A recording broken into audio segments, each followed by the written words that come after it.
আসসালামু আলাইকুম রহমতুল্লাহি বারাকাতুহু। তো আজকের ভিডিওতে আমরা দেখব যে মিরাস বন্টন। মিরাস মানে পৈতৃক সম্পত্তি, মানে সম্পত্তির ভাগ বন্টন। আর এর মধ্যে থেকে কতটা পরিমাণ সে ওসিয়ত মানে অন্য কারোর নামে দিতে পারবে, ওসিয়ত করতে পারবে, সেটা আজকে আমরা এই ভিডিওর মাধ্যমে দেখব। তো আলহামদুলিল্লাহ আমরা আগের ভিডিওতে 178 আয়াত পর্যন্ত কভার করেছি। ইনশাআল্লাহ আজকে আল্লাহর নামে 179 থেকে স্টার্ট করছি। ولكم في القصاص حياة يا أولي الألباب لعلكم تتقون। হে বুদ্ধি বিবেক সম্পন্ন লোকেরা, তোমাদের জন্য কিসাসের মধ্যে জীবন রয়েছে। আশা করা যায় তোমরা এই আইনের বিরুদ্ধাচরণ করার ব্যাপারে সতর্ক হবে। অর্থাৎ এটি দ্বিতীয় একটি জাহেলি চিন্তা ও কর্মের বিরুদ্ধে বলিষ্ঠ প্রতিবাদ। আগের মতো আজও বহু মস্তিষ্কে এই চিন্তা দানা বেঁধে আছে। জাহেলিয়াত পন্থীদের একটি দল যেমন প্রতিশোধ গ্রহণের প্রশ্নে এক প্রান্তিকতায় চলে গেছে, তেমনি আরেকটি দল ক্ষমার প্রশ্নে আরেক প্রান্তিকতায় চলে গেছে এবং প্রাণদণ্ডের বিরুদ্ধে তারা এমন জবরদস্ত প্রচারণা চালিয়েছে যার ফলে অনেক লোক একে একটি ঘৃণ্য ব্যাপার মনে করতে শুরু করেছে এবং দুনিয়ার বহু দেশ প্রাণদণ্ড রহিত করে দিয়েছে। কুরআন এ প্রসঙ্গে বুদ্ধি বিবেক সম্পন্ন ব্যক্তিদের সম্বোধন করে তাদেরকে এই মর্মে সতর্ক করে দিচ্ছে যে মানুষের প্রাণের প্রতি যারা মর্যাদা প্রদর্শন করে না, তাদের প্রাণের প্রতি যে সমস্ত মর্যাদা প্রদর্শন করে সে আসলে তার জামার আস্তিনে সাপের লালন করছে। তোমরা একজন হত্যাকারী প্রাণ রক্ষা করে অসংখ্য নিরাপরাধ মানুষের প্রাণ সংকটাপন্ন করে তুলছো। তো এখানে কিসাসটা আমরা আগের ভিডিও দেখেছি, কিসাসের ব্যাপারটা। তো কিসাসের ব্যাপারটা কিরকম দেখলাম যে হত্যাকারী যাকে হত্যা করে তাকে তার ভরণ পোষণ নিতে হবে, মানে তাকে রক্তপণ দিতে হবে। তো এখানে কিসাসের ব্যাপার একটা বলছে যে যে হত্যা করেছে হত্যাকারী তাকে তোমরা ছেড়ে দিয়ে আরেকটা জিনিস কি করছো, ভুল করছো কি, যে নিরপরাধ মানুষের প্রাণ সংকট, মানে যে হত্যা করে বেড়ায় তাকে যদি আমরা নাই করি, তাহলে তার উপর যদি আমরা দয়া করি তাহলে কি হবে, সে আরো 5টা নিরীহ মানুষকে হত্যা করে বেড়াবে। এটাই এখানে বলতে চাইছে।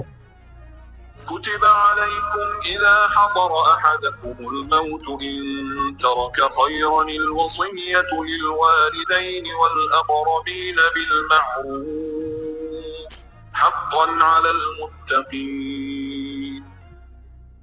তোমাদের কারোর মৃত্যুর সময় উপস্থিত হলে এবং সে ধন সম্পত্তি ত্যাগ করে যেতে থাকলে পিতামাতা ও আত্মীয় স্বজনদের জন্য প্রচলিত ন্যায় নীতি অনুযায়ী ওসিয়ত করে যাওয়াকে তার জন্য ফরজ করা হয়েছে। মুত্তাকিদের জন্য এটা একটা অধিকার। এ বিধানটি এমন এক যুগে দেওয়া হয়েছিল যখন উত্তরাধিকার বন্টন সম্পর্কিত কোনো আইন ছিল না।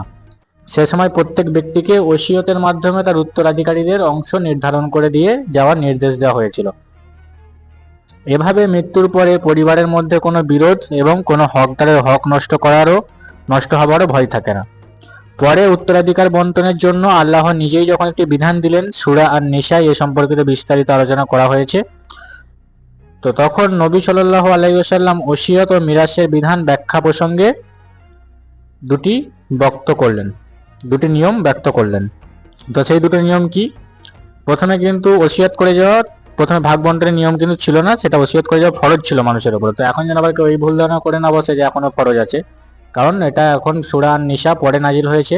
তো সেখানে গিয়ে যখন মিরাসের ভাগ বন্টন পুরো ডিটেলস আলোচনা হয়ে গেছে তখন এটা কিন্তু রহিত করে দেওয়া হয়েছে, এটা কিন্তু মানসুখ হয়ে গেছে। তো এখন থেকে ওয়ারিসের জন্য কোনো ব্যক্তি আর কোনো ওসিয়ত করতে পারবে না। অর্থাৎ যেসব আত্মীয়ের অংশ কুরআন নির্ধারিত করে দিয়েছে, ওসিয়তের মাধ্যমে তাদের অংশ কম বেশি করা যাবে না এবং কোনো ওয়ারিস বা উত্তরাধিকারীকে মিরাস থেকে বঞ্চিত করা যাবে না।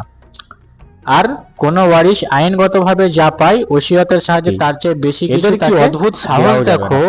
জাহান্নামের আযাব বরদাস্ত করার জন্য এরা প্রস্তুত হয়ে গেছে। যখন পুরো ডিটেইলস আলোচনা করে দিয়েছে, তো এখন কোনো ব্যক্তি মরার সময় বলতে পারবে না যে ওই ছেলেটা আমার ভালো, আমি ওকে ওসিয়ত করে যাচ্ছি, ওকে এতটা অংশ বেশি দিতে হবে।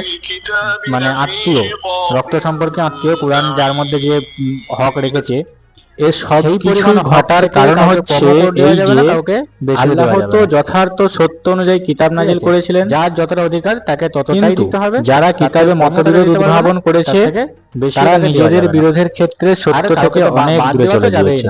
কাউকে কমও দেওয়া যাবে না, কাউকে বেশিও দেওয়া যাবে না। একটুখানি বাদ দেওয়া তো তাহলে অনেক বড় জিনিস, বাদ দেওয়া তো যাবেই না। 2, সমগ্র সম্পদ ও সম্পত্তির মাত্র 3 ভাগের 1 ভাগ ওসিয়ত করা যেতে পারে। তো ওসিয়ত কত টাকা করতে পারবে? সমগ্র সম্পত্তির টোটাল সব সম্পত্তি 3 ভাগ করে 1 ভাগ কিন্তু সে ওসিয়ত করতে পারে, করা যেতে পারে।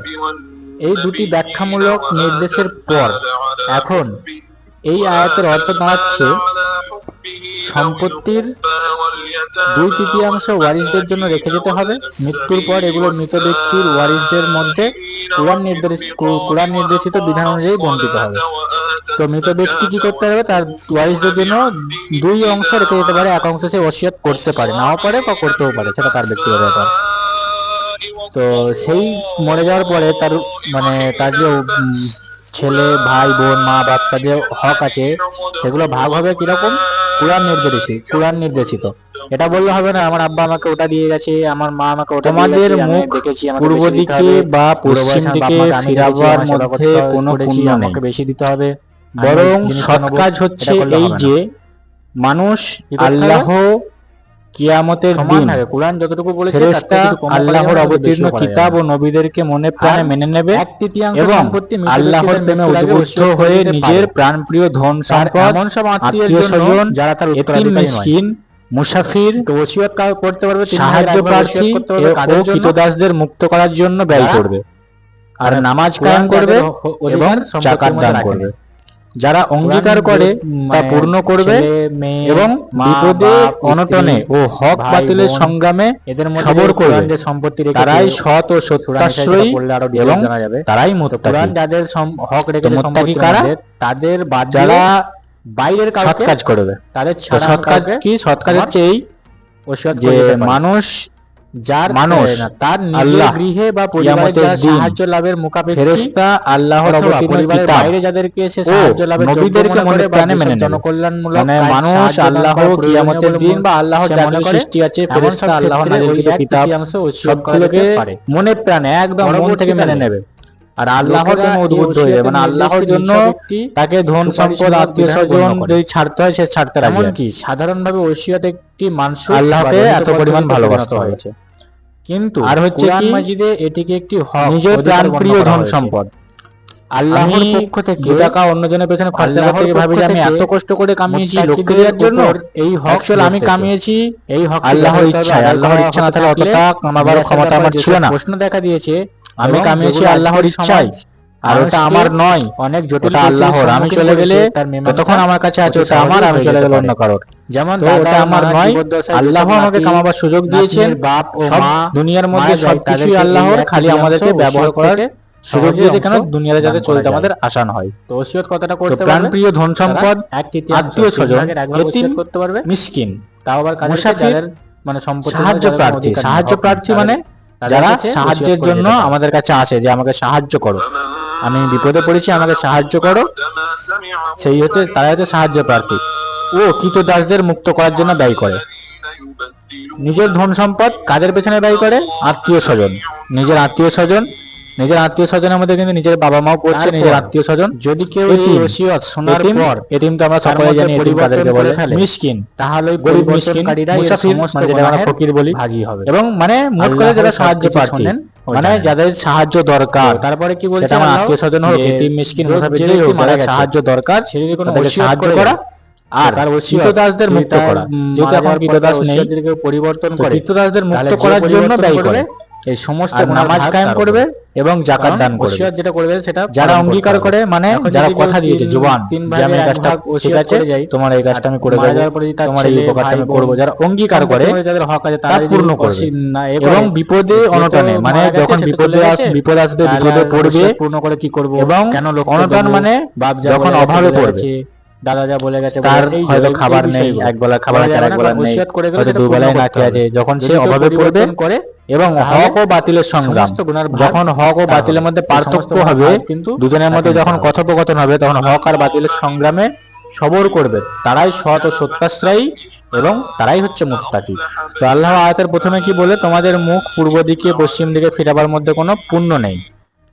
তো পূর্ব ও পশ্চিমের দিকে মুখ করার বিষয়টিকে নিছক উপমা হিসেবে আনা হয়েছে। তবে আসলে এখানে যে কথাটি বোঝানো হয়েছে সেটি হচ্ছে ধর্মের কতিপয় বাহ্যিক অনুষ্ঠান পালন করা, শুধুমাত্র নিয়ম পালনের উদ্দেশ্যে নির্ধারিত কয়েকটা ধর্মীয় কাজ করা এবং তাকওয়ার কয়েকটা পরিচিত রূপের প্রদর্শনী করা আসল সৎ কাজ নয় এবং আল্লাহর কাছে এর কোনো গুরুত্ব ও মূল্য নেই। ইচ্ছাকৃত বা তো আল্লাহ যখন কিবলা চেঞ্জ করলেন পূর্ব থেকে পশ্চিম দিকে, তো অনেক মানুষ যদি ধারণা করে থাকে যে তাহলে হয়তো আল্লাহ যেটা ইহুদিদের মধ্যে ছিল যে আল্লাহ হয়তো তাহলে পশ্চিম দিকে আছে, কি আল্লাহ হয়তো পূর্ব দিকে আছে, কি আল্লাহ হয়তো অমুক দিকে আছে, যেটা অ্যাকচুয়াল আল্লাহ সব দিকেই আছে, আল্লাহর কোনো দিক নির্দেশ নেই। আর আল্লাহর হচ্ছে যে পশ্চিম দিকে মুখ ফেরাবার, পূর্ব দিক বা পশ্চিম দিকে মুখ ফেরাবার মধ্যে কোনো পুণ্য নেই, মানে কোনো নেকি নেই।